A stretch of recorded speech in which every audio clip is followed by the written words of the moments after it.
Tuesday morning. It is Tuesday morning in Australia, and let me get my camera looking beautiful. You don't want to look at my head looking like that. But anyway, today I thought, look, I'm just going to go live to talk a little bit about how to actually price your goods. I've had quite a few people actually ask me this lately, saying they're really confused. They actually don't know how to charge the right amount for what they're selling. So you've made a beautiful product and now you want to actually charge the right amount, which I totally understand. So today we're going to go through a few things, and I think the most important thing to go through is things such as COGS. Now, if you don't know what a COG is, which is COGS, it means cost of goods, which basically means, your amount, everything put together for your products and what it actually cost you to make. Hello, Suzanne. Welcome, my love. I know it's unexpected, but I thought I would just answer a few questions. It's easier to do a video and answer that, so that everyone knows exactly what I'm talking about. So I've got a little sheet in front of me, some, information that I've written down, and I hope that this is going to actually help you understand, how to actually charge something for your product. So I'm going to go through, we'll work out on a candle, but you could do this for anything. So even if it was a soap or a bath bomb, it's basically the same foundation. The only thing is obviously, you're going to have different ingredients. Now, we're not talking about your time either. A COG is not your time. It is literally just the cost of the good, what it actually cost to make it. And of course, you can add on your time and all these extra things that you want to do. Now, I'm going to talk about something before we talk about the COGS, which is really important. You have to decide where you want to be in the market. So, you may have this candle, you think your candle's beautiful, you've tested it, you've done everything else, you're ready to go, but you just don't know what to sell it for. So the main thing that you actually need to think of is, do you want to sell in mass? Now, when we sell in mass, so I have a daughter that has a company. She sells her products at a lower price than most people because she sells in massive bulk. She sells thousands and thousands of earrings rather than, she could sell them for, say, $20 a pair of earring, and she may sell a lot less, but she sells them for $12.95, and then she sells thousands of them, So that's the point. She wanted to mark it down low to sell them fast and move them on. Now, that's one way. The second way is, do you want to fit into the medium market, medium to higher market? And that's pretty much normal, do you want to sort of fit into the average sort of price or a little bit higher? That's what I would suggest to do. It's really hard, especially with something like candles that are heavy to send in the mail or online.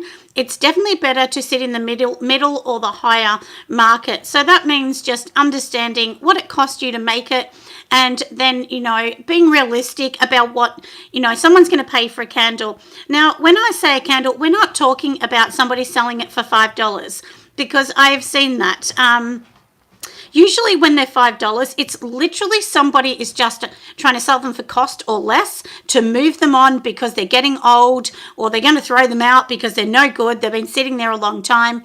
Then that's something that you can do, but we won't talk about that too much. We're really, like I said, going to talk about the COGS. So I am going to look down because, like I said, I have done a few things that you sort of need to talk about. Now, like I said, we've already talked about the mid-market, and then we've already talked about like I said, selling in bulk, which is quite different, or wholesale. So now, generally in the market, most people are going to get their COGS. Now, I'm going to talk about exactly what the COGS are. So let's pretend, like I said, a candle. Okay, so these are the things that you need to add up. So your COGS, like I said, is a cost of goods. So it's, your label, your stickers, all those things to add up. So now when you're making a candle, let's talk about a basic candle. You need to add up what it cost you for the jar, the wax in the jar, the labels, the fragrance, the colors, the wicks, the safety labels on the bottom, even the little stickums, the tiny little stickums that you have, you need to also add those into there as well. And, you need to ask yourself, are you going to be putting it in a box? Are you going to wrap it in tissue paper? Are you going to put a sticker on it? Because they all cost money, and mailers also cost money. So you need to add all of those things up. It's really important. Don't leave anything out. even if you've got a little bit of dye in there, you need to add that tiny bit of dye, even if it's only 1 or 2 cents, because that is going to change your COGS. And you might think, oh, well, a sticker only costs 4 cents, or the label's only going to cost me 20 cents because I'm going to make it myself. It doesn't matter. You still need to add that in. Any successful business will tell you they add absolutely every item that they are using in it. Now, you've also got to think that, let's pretend you're getting wax and you're going to order it online. If the wax costs $50 a box, you need to also add in what it costs you to get it shipped to you, because that is a part of your cost of goods. So it's not just the item, it's literally freighting it to you. And, you know, if you get 10 items, then of course you're going to freight that item, you know, you would divide that postage cost across the items that you've actually got. So that's why we talk about trying to buy, you know, in a much bigger amount, rather than just buying, you know, 10 wicks. You might want to buy 100 or more, you know, when you're up to that stage, of course. Or you might have a candle shop or someone close to you where you could pick it up that's cheaper. And for me, I do have Pure Candle Supplies, but they're still an hour and 20 minutes from me. I have to pay tolls to get across there. So even though I'm not paying for online freight, I still need to add in my tolls and your petrol. It costs money to get it. So that's what you need to add in. It's really important to add all of these things in your cost of goods. So once you've got your cost of goods, now let's pretend you've got a candle. It's cost you $10 to make. Let's just pretend. We all know most candles cost a lot more than that to make if you're making an average size one, but we'll pretend $10. The average thing you can do is times it by 2, which means $20, and then that's what you're going to sell it for wholesale, so it means you're only making $10. Or you can times it by 4, and then that's your retail. Now, if you're going to be, and some people times it by 3, times it by 3.5, I honestly suggest if you are going to sell wholesale, like on Fair, you need to times it by 4 plus 10%. That's what I do. That extra 10% is your wiggle room. So that will actually help you with fees. Because remember, in your COGS as well, we need to be adding in fees. So if you're going to sell a $10 candle on Fair, are they going to charge you, you know, like for instance, Fair charge 25% commission. So if, you know, you're going to make $10, they're already taking $2.50 of your money before you've even done anything else. So take your, so say we're going to charge $20 wholesale for this candle. Now, Fair are going to take $5 of that. So already you've lost, you know, quite a portion, haven't you, of that? So out of $20, and remember, you're only making $10, you're already going to be losing quite a lot of money. So you can see sometimes you might only make $2 on a candle. This is why I tell people you can't be charging $10 or $20 for a candle. You need to be realistic on what it actually costs, because you know, you just can't stay in business. And I have lots of people ask me, they say, well, how come you're still in business and then they can't be? And I just tell them, honestly, I don't take a wage. I still put all the money in, but I never times my things just by 2 or just by 4. It's always plus 10% or plus 15%, depending what the item is. So you need to really work that out. But when I first started, I didn't. I just thought, oh yeah, $10 sounds good, or $5. Yeah, that's it. I think I'll charge that. And before I knew it, I thought, why aren't I making any money? I'm always buying supplies. I'm spending hundreds of dollars at these places. And, you know, another thing where you can actually lose money is a lot of people buy so many fragrances, they don't use them. Honestly, the suppliers are the winners, not us, because the suppliers know you're going to be excited, you're going to buy so many things, and you're probably not going to use them. So, you know, sometimes as hard as it is, you need to really hone things back. You need to really think, where is your market? What do you want to buy? So fragrances are really expensive, and buying them in a tiny little bottle is like 4 times the amount that it would cost you to buy in a 500 ml bottle. So I suggest when you're starting, start with just 4 fragrances. start with 4 by, go and smell them if you can at a supplier. And if you can't, then do buy a tiny bottle just to smell it to make sure you're happy. And then once you're happy with that, buy the 500ml bottle. It will save you money in the end. Now, for most of mine, I do buy 1 to 2.5 litres. But, I'm selling a little bit more, and because I'm going to be opening up my shop in a couple months' time, obviously, I'll be using more, and more people will be coming to purchase in person. So that's really important. But like I said, you need to understand that. And I'm going to talk about something else that is really important here. I've had a few people ask me about my jars. As many people know, I actually make stone jars. A lot of people have said, those jars are so beautiful. Why can't you, use the jar and basically, people can literally just get it refilled, or they can buy the inner candle and pop it back in there after they're finished using the first one. Now, I don't offer that service. Now, there's a few reasons why. Number one, I don't offer it because my insurance won't cover that. Because you have to remember that once your jar has left your business or your place, the integrity of the jar is not the same. That means that, for instance, if I sell a candle to you, you may have dropped it at your house, and before you know it, it might not have cracked, but that may affect the integrity of the jar, meaning that it could explode if I put more wax in it and I don't know what's happened to the jar. So that's personally why I don't. It's a personal thing that you can do that. Of course, when someone gives you back the jar, if you're going to do that, I would be totally looking over the jar, checking that it's safe enough.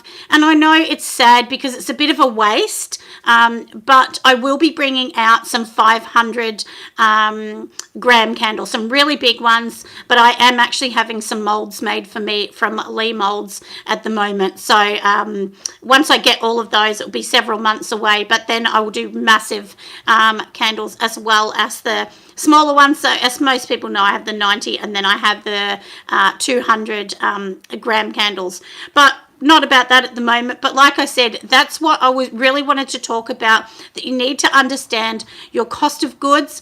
And also, something that we don't think about. So we've talked about the cost of goods. Okay, so now that is just, as I said, really just understanding the materials. So the cost of goods, we're talking about the materials. But there's other costs that go into things. You need to add up insurance, your electricity, even machines. So even if you're just melting it down in a little jug on the stove, it doesn't matter, you have to buy that jug. All of these things matter. And that's why, like I said, I add the extra 10 or 15% after I've done my COGS. So like I said, add up everything, times it by 4, for instance, and then add 10% or 15%. And that will cover, any materials, any like new equipment and things like that. Of course, it's not going to cover equipment $2, $3, but over time, when you're selling lots of products, that adds up, and then that can actually allow, you to do things. And the same as one thing that is really important, a lot of people online, what they do is they say, well, if you spend $100, shipping's free. Well, it's not free to you. It might be free to them. And when I first started, I used to offer free shipping. I do not offer free shipping at all anymore. My rate is like $9.95. It's a standard rate that someone pays. And, for me, I don't go around looking for a free shipping. If I want something, I want to buy it. But the point is that actually costs you money. So, even though someone's spending, say, $100, yes, they're spending more money, but you are losing money in shipping. So in Australia, the average parcel costs about $15 to $16 to send, especially with a candle that's heavy. So even $9.95, I'm not covering my money, and that's why, like I said, your 10 or 20% comes into that, where it's going to help you a little bit, get that little bit of extra money back. So I hope that helps understand, like I said, why you might charge more than times 4 or times 3 or times 2. But I definitely suggest, look, I was looking, and what made me think of this? I was on a Facebook group this morning, and a lady was asking about her candles, and they were lovely. She did a really good job making them, but she just didn't know how to price them. And I thought maybe I will do a little, live so that people can understand the nitty gritty of why I charge a certain amount. And don't worry if you say, well, hey, Martha down the road is selling hers for $20, but if I times it by 4, that means mine are going to be 26. Don't worry about that. Martha might be buying in bulk. So you really can't think of what someone else is charging. I mean, obviously, if you're going to buy everything in a tiny little bag, it's going to end up costing you $50, and no one's going to buy a $200 candle. You got to be realistic. But, for instance, my candles that are 200 grams in the stone jars, they are $35. Now, that's not a cheap candle, but it's not top of the range. I've seen people charge $40 for that. So this is the thing, everybody. Don't worry what someone else is charging. You just need to really forget about everyone else. You just need to add up all of your cost of goods. Because if somebody else, is charging a lot less, and then their business folds because they're not charging enough, and they can't sustain that business, you don't want to also be in that boat. So that's why I say don't listen to somebody else's, idea or their price, because they may be getting, everything totally different. Like I said, getting their things cheaper. For instance, somebody in the US may be getting their cost of goods a lot cheaper than someone in Australia, because in Australia we're so far away from the rest of the world that it just does cost a lot more money to get products here. And some things we can't get here. The same as when I make a lotion, I do not sell my lotions for $10. They're like $25 for a 100ml tub. So it's really, really important. Oh, that's right, Tracy. Tracy is saying she agrees that shipping, it's just not sustainable, and she's 100% right. Like I said, everyone goes down that route of you, because there is kind of some, agreeance to giving free shipping, because it's like, okay, well, you're forcing the customer to spend $100 to get free shipping, but then you're losing. And like I said, it's the same as fair. If you're selling wholesale, they take 25%. That is a huge, huge amount that they are taking. I do sell on fair, but, so when you're selling on fair, this is something also, you don't have to do just times 2. You don't have to give 50% off to sell wholesale. You might only want to give 30% off. My daughter, Emily, does wholesale on fair, and she only gives 20% off. So it doesn't mean you have to give this massive amount off because it's wholesale. It's your choice on what, and I personally think, giving 50% off is not really that sustainable anyway. Especially when we're making a candle, because we don't make that much money out of them. And as we all know, fragrances, waxes, everything has just gone through the roof. And that's something too to think about. Like my candle, for instance, my fragrances that I use, some of my fragrances are almost $70 for 500 mils. Whereas some of the other fragrances are only $35 for that. So this is what I mean. Sometimes you might have a signature range, so it costs you more, and sometimes you may not. So you just really need to think of, is this going to work for you? And someone like myself, you don't stay around for years. If you're charging a little amount, it really has taken me a really long time. There's nothing wrong if you make a mistake and you think, okay, I really need to fix this, because lots of people, when they're not selling things or when they're not making enough money, it's because they're just not charging enough money. And look, no one wants to charge too much or rip a client off, but at the end of the day, you've got to be realistic. This is a business. This isn't like just giving stuff away for free. It is actually a business, and you need to sustain a business. A business needs cash flow. It needs cash flow. It needs money. You need formulations on money. So don't just look at a candle and say, yeah, it looks like $20 worth, I'll charge 20. You need to have a formulation.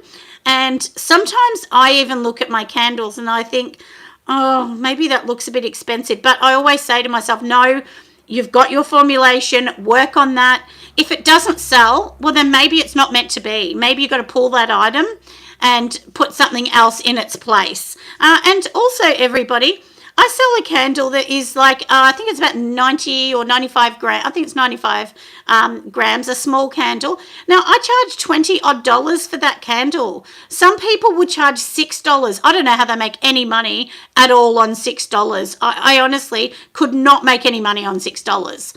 So, yeah, like I said, just don't undervalue the price. And that's not, we all talk about undervaluing ourselves. It's not really even ourselves.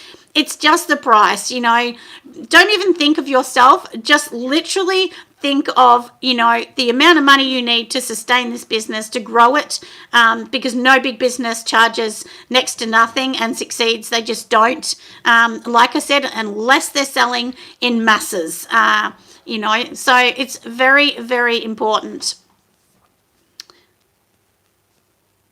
Yeah, that's right. Somebody else is just saying, somebody else may be getting something cheaper, maybe doing it a different way. But at the end of the day, you just need to charge right. And, I see many times on a lot of Facebook groups, I'm not on a lot, and I do have my own Facebook group, and I do encourage people to ask me questions on there. My Facebook group is a totally safe Facebook group. We don't have any bullying. If there's even 1 ounce of bullying, that person needs to leave my group. They get removed. So you can join that, ask any questions privately or on there. You can always, find me around, even on Instagram, any of those. You can privately message me and I'll walk you through how I do things, or I'm, happy to answer any questions. So please feel like you can ask me. I'll definitely answer any of those. And if you want to join my Facebook group, it's just Nelson Sopery. Just search it up on the Facebook groups and you'll definitely find it.